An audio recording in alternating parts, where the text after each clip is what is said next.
Alright, I want to break down the fight scene at the end of Captain America Brave New World that sums up every damn thing wrong with this movie. So it starts with Ross, our grumpy president, giving a speech on the White House lawn, probably about taxes or something equally thrilling. Someone asked him what is the real budget for Captain America Brave New World, and then bam, the angry gamma pills kick in. His suit rips, his face goes tomato red, and he roars like someone told him that Brave New World fell at the box office 68% in the second week. He's Red Hulk now. He catches his reflection in a window, roars like he just saw his tax bill, and unleashes the Gamma Tantrum Slam on the podium in the predictable Hulk Mad rerun. It flies like a missile, scattering reporters and Secret Service agents into next week. The agents panic, unloading their pea shooters into Red Hulk's back. Does it hurt? Nah, it's just pissing him off even more. He rips out a White House column with the roid rage yank, collapsing the roof like the film's budget after the CGI bill came due. Bullets ping off him again, and guess what, guys? The usual stuff isn't working. Red Hulk is mad. Not at the Secret Service agents, but more at the fact that it took him this long to show up in the movie. When Cap does his patriotic shield chuck and throws it like a frisbee at a 4th of July cookout. And it's the same kind of shield chucking we've seen before, just a different shield chucker. Because it bonks Red Hulk right in his big dumb crimson forehead. And that's the movie's whole vibe: overhyped buildup, cheap predictable execution. Red Hulk counters with the rage rocket of ruin, flinging a piece of White House at Sam Wilson, giving him enough time to toot a whistle because the Crimson Freight train is coming,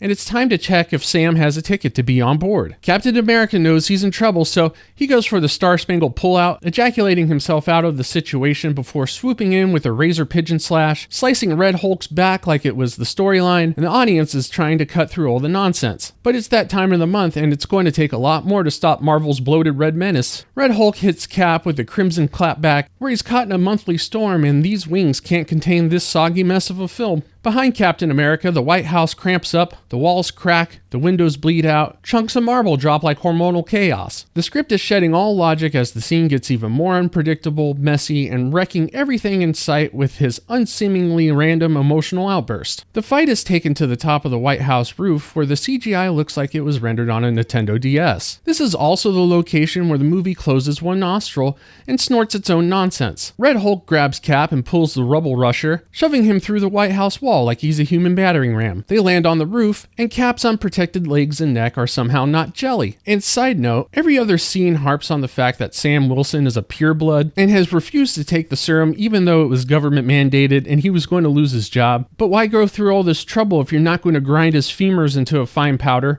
or snap his spine like a glow stick at a rave? You know what would be brave and new? A quadriplegic Captain America, where his wheels are Cap's shields, and he doesn't need super serum because he can't feel anything from below the neck. But anyways, Secret Service pops off more useless rounds at Red Hulk, so he snaps a flagpole and swings it with enough force that home runs a chimney, but Mr. No Serum stops it with his bare hands and Walmart jetpack. Cap tells the boys to get down before jetting off like a discount Iron Man, because this plot armor can't withstand much more punishment. So Budget Hawk is in the sky when he gets a heads up. Drones that shoot bullets are on their way because, just like degenerate gamblers, this time their luck is going to break in their favor. These people think there is no way we can lose this much, and if they just keep doing the same thing, they're going to hit the jackpot. But President Red Hulk throws a freedom javelin right through one, but he should have checked the weather report that day because it's calling for raining drones. He catches one before it becomes a permanent hat, throws it into the second drone, and that one comes down on him as well. It explodes in a fireball, but the smoke clears and he's just fine, screaming into the sky like he's mad at God for being in this movie. Sam Wilson sees this and thinks, hey, instead of keeping the destruction contained inside the White House war zone,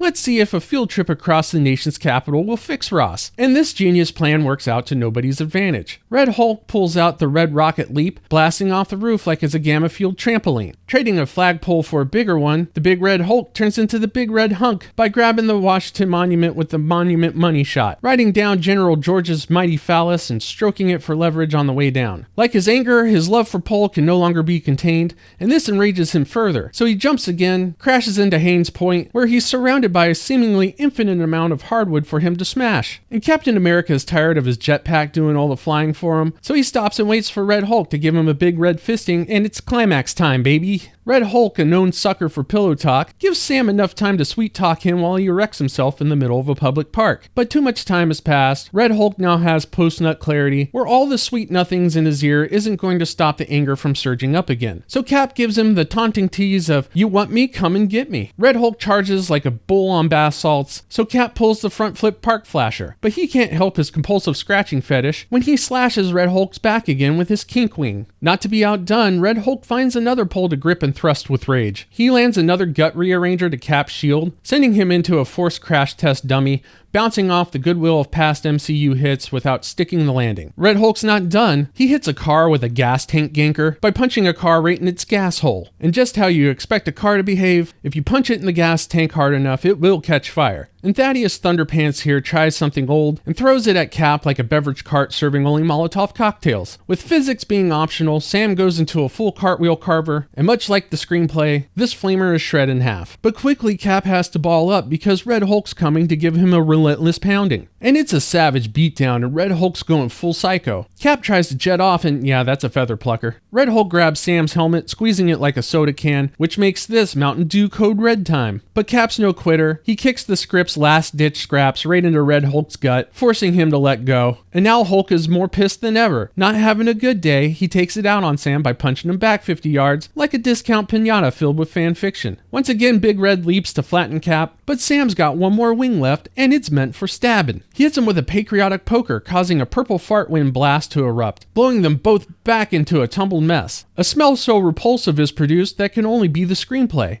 making Red Hulk instantly turn back into Harrison Ford, who can't believe he agreed to be in this shit. And that's the end of the fight. It's a sweaty mess, red disaster, just like the script. Red Hulk is too thick to hurt, too dumb to stop, and it wrecks everything logical, making the plot armor the real hero, not No Serum Sam. Captain America Brave New World is a movie so incoherent it's lost, a stakes-free red flop that's all thrust and no bust. Do yourself a favor, smash the like button, hit subscribe, and turn on the notification bell for more of my award-winning personality to fix your day.